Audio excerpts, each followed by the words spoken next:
two families of origin for me, and the profound difference in their backgrounds, and how intrigued I became at quite a young age about those two families.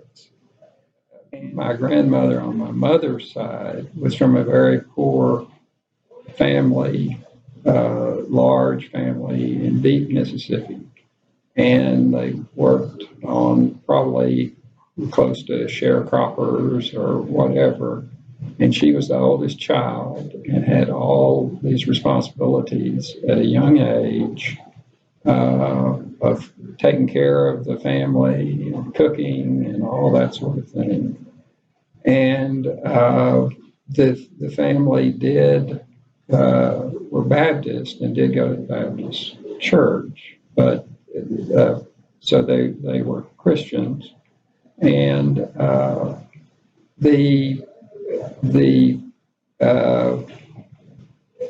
and through that, she met a boy about her age that was from a very similar family that went to the same church. And he was, as the oldest child, also in his family. And he was having to do yeoman's work and, close, each family were close, if not directly, sharecroppers. And so they, in their conversations, as I understand it, they decide that this is no life for them, and that they, even though they had fallen in love and were talking about getting married, they decided to do that and go to Dallas. So Dallas was kind of where they were headed for, and they didn't know, I don't know whether they'd been out of the county that they lived in during that time, but they both were miserable and did fall in love, and they did that. So they moved to Dallas, and that alone is just something that struck me, because it's so foreign. I was in a family that was well established, and that would just be. But they left, and apparently with maybe not the surprise of either family, or they might have even told them, or may not have. I don't know that. I didn't. Those sorts of questions didn't come to my mind at the age where I was, getting some information from them. And so they moved to Dallas, and each of them got a job to make a little bit of money, and they were able to get enough money to start building their own home in what's now, almost central Dallas. And my dad, both of them knew what they did, and they did most of the work themselves. So I learned all of this after time later, where we would go there to visit. Often Christmas. Christmas, we were usually with my mother's. My mother's family, and they were members of. I remember this so distinctly. A very large, and at that time brand new, building of a Baptist church, East Grand Baptist Church in Dallas, Texas. And they were very active, and the sanctuary seated 2,500 people or something like that, and very active and that sort of thing. And both of them were very active in the church. So I saw that going on also, and would often typically go to my grandmother's group, who were women, and other grandchildren would come, and that sort of thing. And so those were rich experiences. I mean, it were things I hadn't seen before because we were living in a small town at the time and that sort of thing. But they were very gracious and expansive in the things that they did, how they celebrated Christmas. And so we would nearly always spend Christmas in Dallas with them. So and I learned a lot and I admired them. My grandfather became a Dallas policeman, and that was intriguing to me too. And he would work the state fair, and we'd, be able to get in the gate that he worked on or something they worked at or something like to go to the state fair. So it kind of became a tradition, if we could, that we would go to Dallas for the UT game, because my dad had UT connections too, and all of that. And so and I can see so vividly the house they lived in, which was quite old. It was in good shape, but my grandmother was small and in the wheelchair sometime, but she'd get up and do certain things when they were cooking meals. As it turns out, one of my dad's sisters during the war had gone into some element of service in Washington and kind of went on her own. And she had, as it was, significant problems and had problems up there. And so my grandfather had to go up and bring her home. And from then forward, she lived in a small bedroom on the side of the house there. So that's another, and nobody went in there. She'd open her door sometime and sit and so it was so foreign to me but intriguing. And I'd ask questions. One of the things I did was learn to be pretty thoughtful about when I ask questions and how I ask the questions. And my dad was anticipating and active in the Diocese of East Texas as a young person and an acolyte and, that sort of thing. So that would always go, if it was a Sunday or a service of some kind, and we would go to the Episcopal Church. And I'm still, to this day, I'd give anything to be able to go back and relive one of those weekends or a couple of days there. And it was just so unusual and intriguing. I mean, it was like a, good novel, and you're seeing it played out before your very eyes.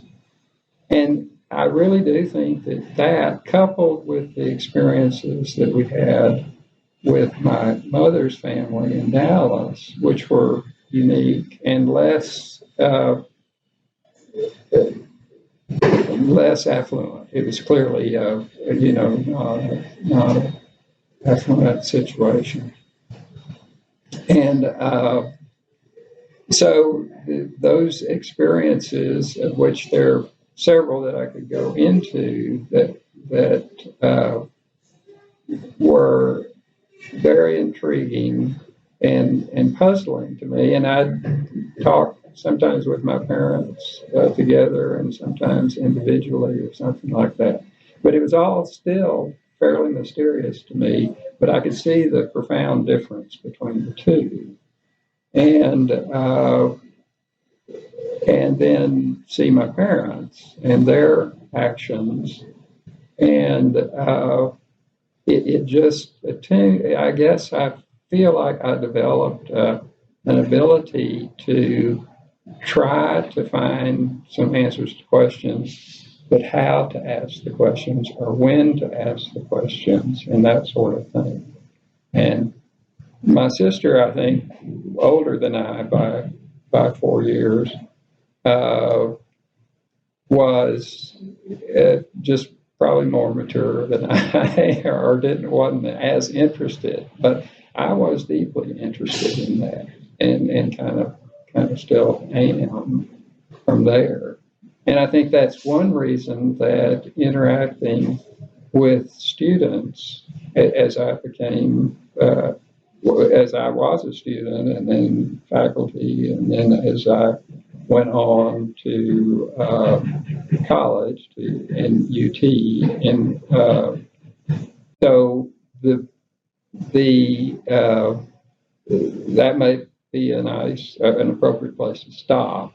That set this stage of my thoughtful and inquisitive nature. So my dad went to Nacogdoches High School, and he was a substantial human being, and he played football for Nacogdoches High School, and was the center. And then the year he graduated from high school was the year that Stephen F. Austin College opened. And so he went to there because there were, he probably wasn't his perfect choice, but it was the option and appropriate and that sort of thing. And he could still live at home, and they had some resources, but not significant ones. And so one of the stories I really do remember is that when he graduated from high school at age 16, he entered Stephen F. Austin, and he played football, and he was the center. And at that time, there were what they often called vagabond football players that would go every season to some other college, and they were usually relatively talented quarterbacks and big defensive guys and things like that. So there was a vagabond football player that came in, and my dad was 16, and the vagabond player was a quarterback. So my 16-year-old father hiked the ball to the 36-year-old or 34-year-old vagabond quarterback. And that was always an intrigue to me, because I got involved in football and played, all through junior high and high school. And that was just something that just seemed so foreign to the kind of rules that existed later on from that standpoint. So all of those things, guys. And then the other part was that they were Episcopalians, and we were too. But I remember distinctly the church, and it was more substantial than the church that we were, because we were in smaller towns and that sort of thing. And so those, and just any number of questions come up, but I think that's enough to show that I do feel that what I was prone to do and felt comfortable doing is to try to understand other circumstances and find semi-appropriate ways to get some of the answers to. And I certainly, in different times and in different ways, didn't do it perfectly, but I think I developed somewhat a way of trying to not appear to be too aggressive or inappropriate. And I certainly did some things that I knew when I did them that didn't work. And so I would try to think about and spend a little more time being thoughtful in trying to figure out how to pose a question or how to get more information. And I would get some from relatives and some from friends and things like that. But I think that's where this notion of being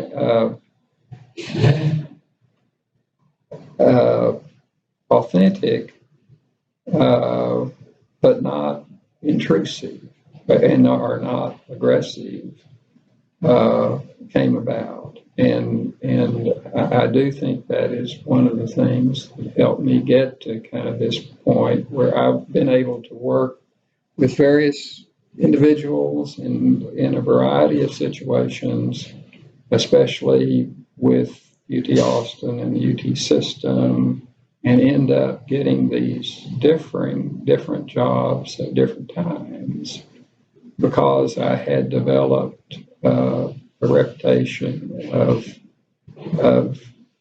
really trying to accomplish things in an appropriate way and not be overly aggressive and not be there's always been administrators that go too fast, are impatient, and we certainly had some of those that in the whole UT experience.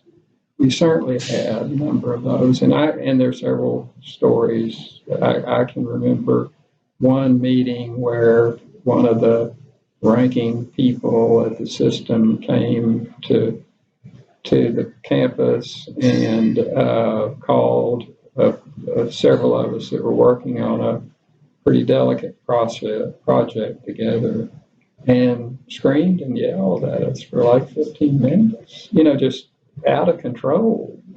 And I thought, how in the world did this guy get where he was? And there were ultimately some reasons for it that had nothing to do with his behavior, had everything to do with his loyalty to a particular individual who was greatly influential on how the university operated.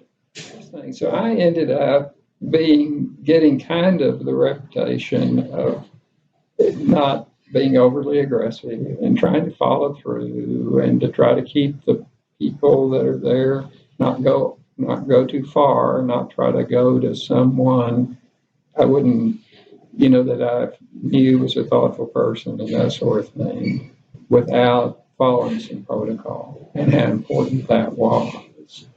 And so there were several people that saw that and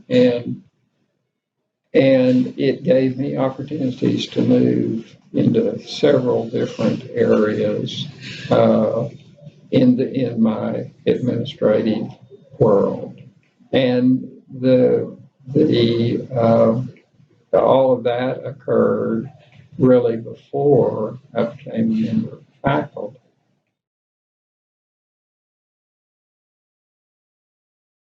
Well, my sister is 4 years older than I, and she was, it was just kind of an expectation that we were, that my family moved to another thing that is important to know is that my family moved, my dad taught in Longview, Texas, and that's where I was born. And he was, so a backstory on that was that my mother graduated and went and taught as a single person in Goldthwaite, Texas. Many people had never heard of Goldthwaite, but she went to the Texas Women's University, or TSC. It was the Texas School for Girls, I think, maybe when she went. And her first job was in Goldthwaite, Texas. And she was wanting to get out of there. And she applied for a job in Longview. My dad was also there teaching, and he and a friend of his found out that there was going to be a new teacher coming, or were told, and they decided, and that she was unmarried, and they were unmarried, and so they said if she's a brunette, the dad would ask her out first, and if she wasn't a brunette, the other guy would. And so she turned out to be a brunette, and they fell in love, but pretty quickly. I think both of them were ready for that. And so she continued to teach there, and so I was born in Longview. And the decision they made pretty soon after, maybe it was a year old or so, that they were going to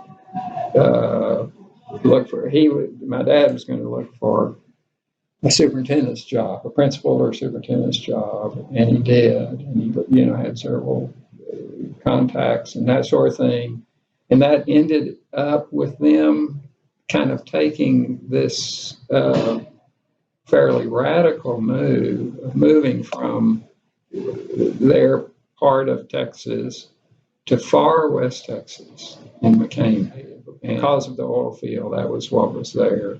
They had plenty of money, the school district did, and so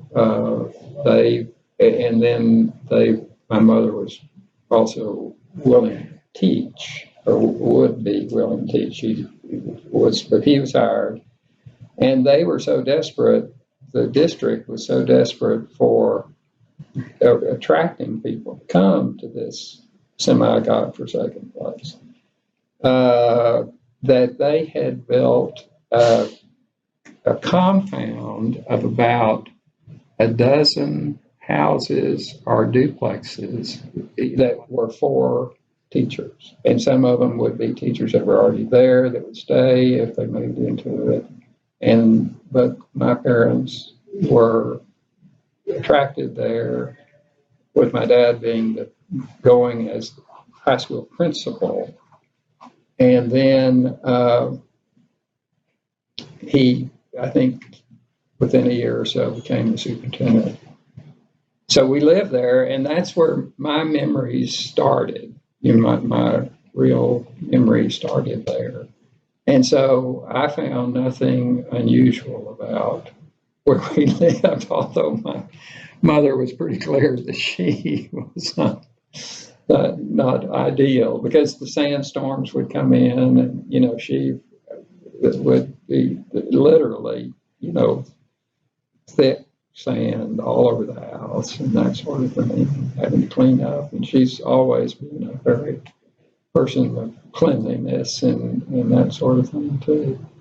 So, but again, I was intrigued by the place. I mean, the beginnings of those the things I've talked about earlier were there, because I did feel that it was because that started. I mean, that I'm getting to this piece before all the other things I talked about earlier were happening, and so we were there for 5 years, I think, and then Dad applied for and was selected to be the high school principal in Mason, and that it would probably, I don't know if it was signed and sealed, but that he would probably become the next superintendent, because the superintendent was going to retire, that sort of thing. So that got us from from deep East Texas and all of the unique and incredible things that happen over there to Mason. And then the pattern of going to Dallas and going to Nacogdoches that I began to experience were done from there. There were just so many different, every time we go, there'd be different questions and things that would come up and answers to see. So that curiosity and the kind of belief that life's pretty interesting, and that it's not, and certainly there are problems and things that arise, but it was just I felt like I was in a situation that was just fine. And that was not my sister's view when she actually was pretty young when the move to Caney, but she had a good friend there, so she was feeling that she had left. That she was unhappy to leave largely because of her good friend that she had, and she kept up with, and they both ended up at UT.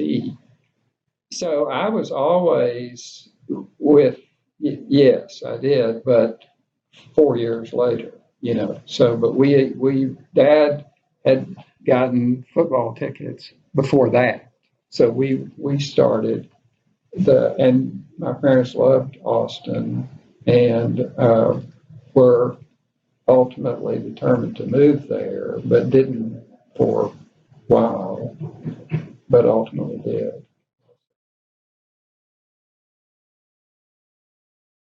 Very enjoyable. I was, my sister did not try to get in a sorority, so she was not that. And I had a couple of friends in Mason that, and a couple of other places that did either have brother or sister or that were in the fraternity system. And so my name, and one of the girl that had the most impact, it was actually at TCU. But she was in contact with some of her friends in UT that were their brothers or would. So I was 4 or 5 different contacts were made with me during my senior year on that. And I didn't know much about it. My parents were not particularly interested. My sister was not against it, but I did end up pledging. So I got involved in my freshman year with pledging the fraternity and having the kind of concern of how I was going to do academically, because I had done, I was valedictorian in Mason and gave the commencement address there and had done other things. And those were important experiences. And I never felt like I was a profoundly competent or, naturally competent person. So I was, I guess it tempered a bit when somebody gets a pretty high esteem for themselves, then they can sometimes, not be able to step back and say, well, this is maybe going a little too far, or there ought to be, they ought to recognize me more, that sort of thing, the frustration of not getting what you want. So I graduated, and this then gets into the whole war in Vietnam is what has come up. So I graduated in 64, so 60 came 64, 65. Yes, that's right. And had a pretty traditional social life and situation in the context of what the fraternity sorority system was. And there were a whole lot of elements of it that I did not agree with, and the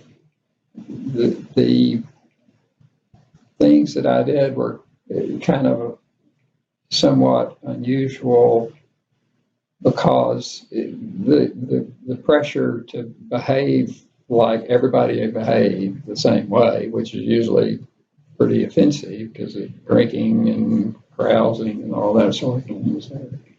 So I did feel an estrangement from that element of it, but just kind of didn't press it. And so it turned out that I was an officer for a couple of years, and I actually went to a national convention of the fraternity that I was in with an older guy that had been the president. And we drove, and it was in Seattle.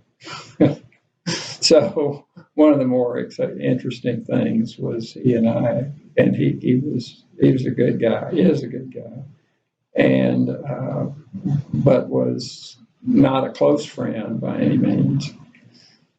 I mean, just we didn't know each other that well, and got to know each other when we went to that, and we then drove down the coast, the California coast, went to San Simeon and places like that, that were fascinating.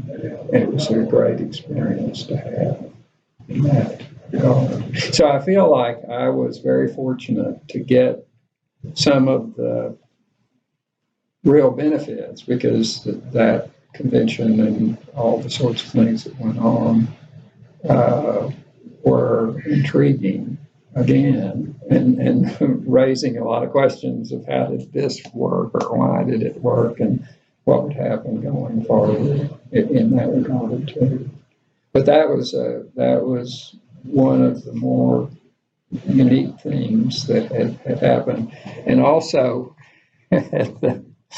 this part too is just the sort of thing. So the dress at UT was very conservative, and the fraternity dress, conservative in the sense of being consistent and not doing anything too bad. And so the guy I was with was a very handsome, getting ready. He was already, I guess, in law school, and so we found out that the Beatles were going to be in Candlestick Park, and we were going to be able to get there, and we were able to get tickets. So, but there was enough left because this was nearing the end, and it wasn't the most unique thing in the world to be going to the Beatles. So we get there, and we're dressed as we normally would be, and it's strange that neither of us thought about how we would look compared to the people there. So we get there, and the crowd, wherever we were headed, the crowd parted to get away because we looked like absolute narcs. And once we realized that, we kind of relaxed. But we were, it was just like we had carrying howitzer or something.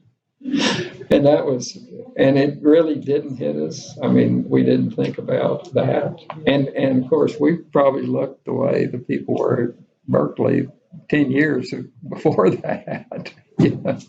So, but in any event, we had a wonderful time. It's one of the best times I've had. And then we went on down to further into California and then headed home. So it was for me, a really major adventure too. And and again, all sorts of questions that it brings up. So that was huge. And every night, the tragedy, the film of the war and the deaths and the things were going on, and you just couldn't get away from it. At the time, they offered an entry into ROTC program if you were going to graduate school,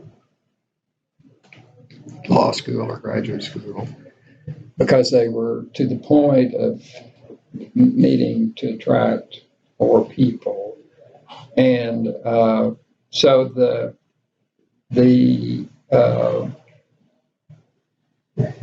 university had each university was assigned a certain number of people that could be deferred if they were going into graduate school or law school. And then what you would have is, rather than being drafted, and I had already been sent to Houston and gone through the draft indoctrination. And so in the small area of Texas that I was in from the draft board was desperate. They needed, and they would let everybody know that if they failed or if they didn't continue, then they would be drafted immediately. And I had already been sent to Houston on a bus that was quite an experience to go through the draft. I mean, to go through the medical, rigmarole.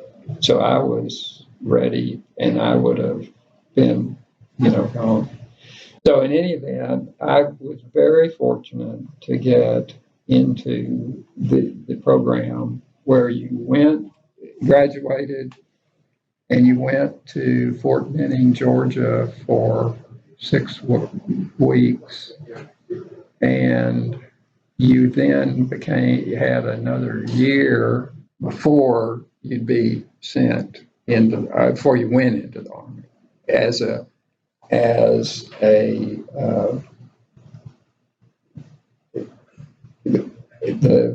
what they did was they had a special training session for 6 weeks in Fort Benning, Georgia, for these people, law school, and all of us the drill sergeants had at least 2 years service, or 2 different times at Vietnam. So we were treated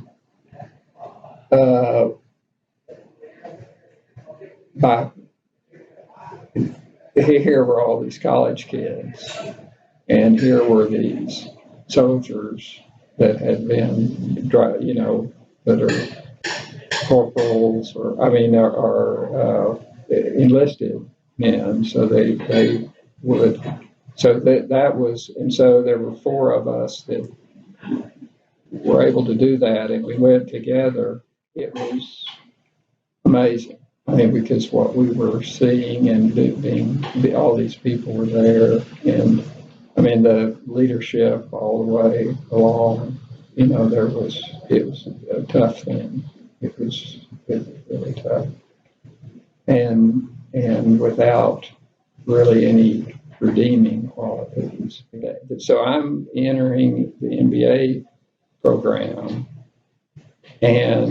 but that was okay because it's the first year, and there was all the talk about the war and being reduced and stuff, and there wouldn't be more. There wouldn't be as many people going, and then there wouldn't be, supposedly any people going and that sort of thing.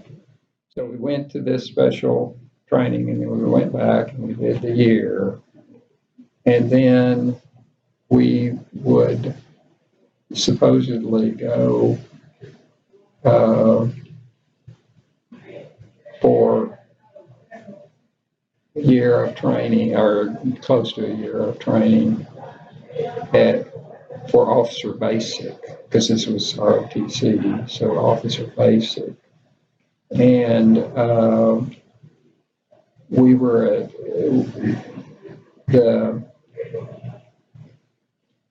in Virginia, in the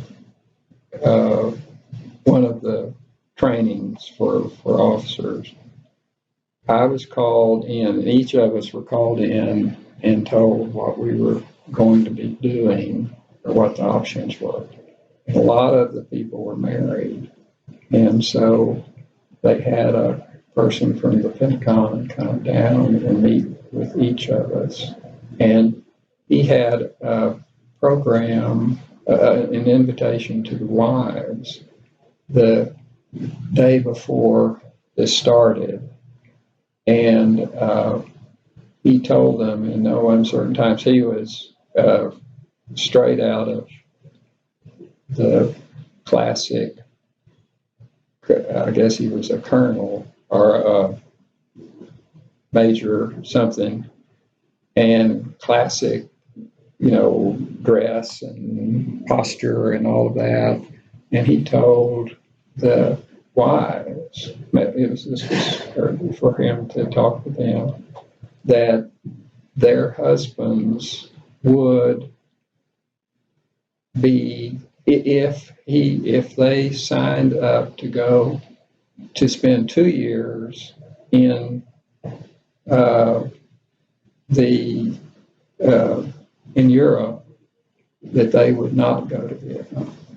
And so what happened in my case was that the guy called me in, and he told me, that I had this, I could do this, it wasn't just for the married. And he said, do you want to do it? And most of them were saying, yes, I want to do it. And I said that I didn't want to do it. I said, well, all right. So let me tell you this. I can guarantee you that you will be the first one from the corps that I was in to go if you do not accept this.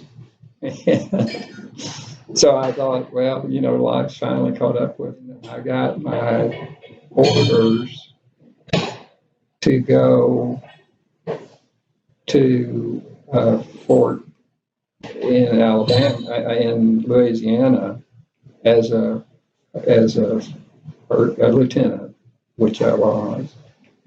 And he said, I guarantee you, if one person goes, it will be you. And then he sent me, he said, this is what I want you to think about tonight. And that was one of the roughest nights I ever went through. And I did go in to, and he also told me that the reason that I was being considered for this was because I had finished my MBA, I had to stay here, and do that. And I was going to probably not finish fully, but would have. But in any event, the guy, they quote general in San Francisco that wanted an MBA, and I had done enough. I'd gotten through that and completed the program, would have completed the program. And I said, I just can't do it. I'm not going to take that much time beyond what I've already done here. And he said, well, get out. Just get out. Not even your excuse. Just get out. And announced the guarantee that you would have And of course, at that time, that's when every night on TV was all of the things that were going on there. So I was sent to, he was a man of his word. So I was sent to, or assigned that. And there were a lot of people that were saying, and that were knowledgeable, that were saying, it's going to be over anytime. It's going to be over anytime. And I chose not to believe that. I just decided I've got to be ready to do this. And sure enough, I went to Vietnam. And and things had slowed down some.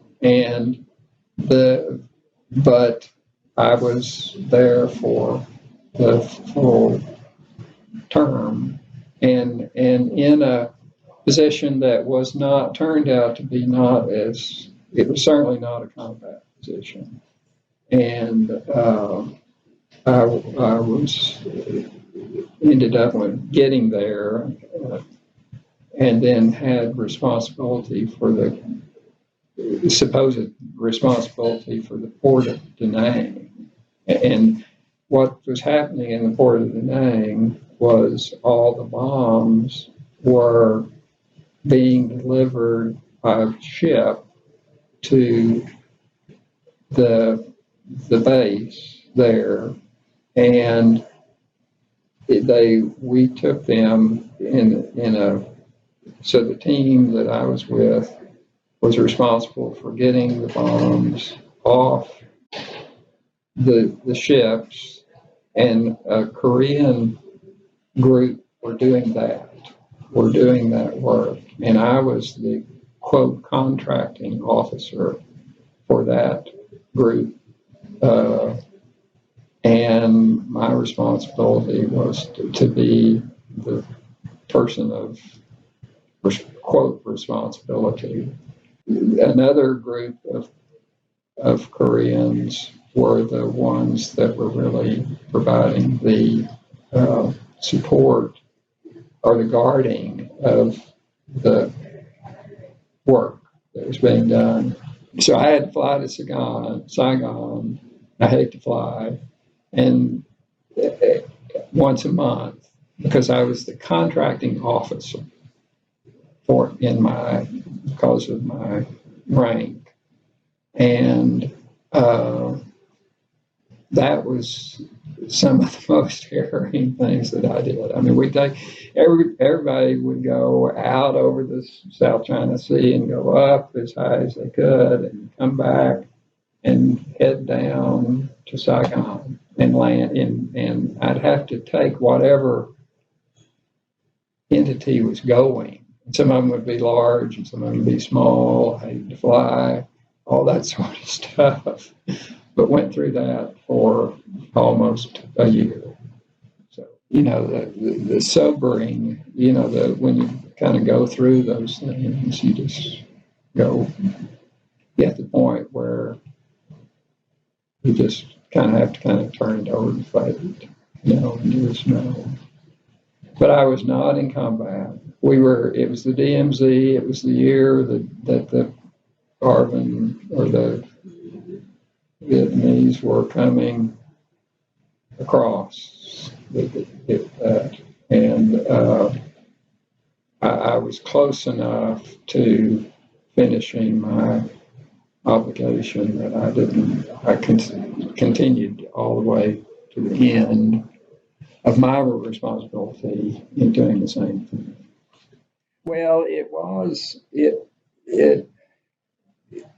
I just feel like I was in a, time warp or something. I don't know. But the thing that did surprise me was that it took me emotionally the better part of a year to kind of get back to something closer to what I think I was before too. And that was it. It just, yeah. I think my faith helped. My father was very helpful, and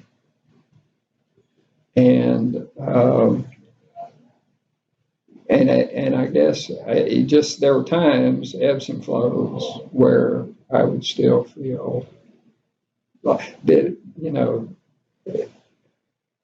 and then time began to heal to some extent, and that sort of thing. And of course, reuniting with friends and getting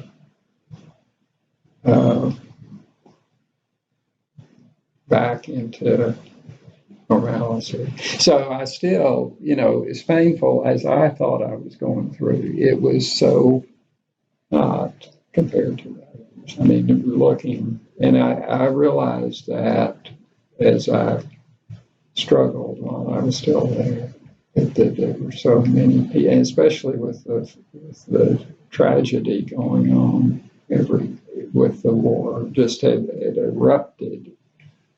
And there were the bombs that the U.S. were dropping. The planes were in Thailand.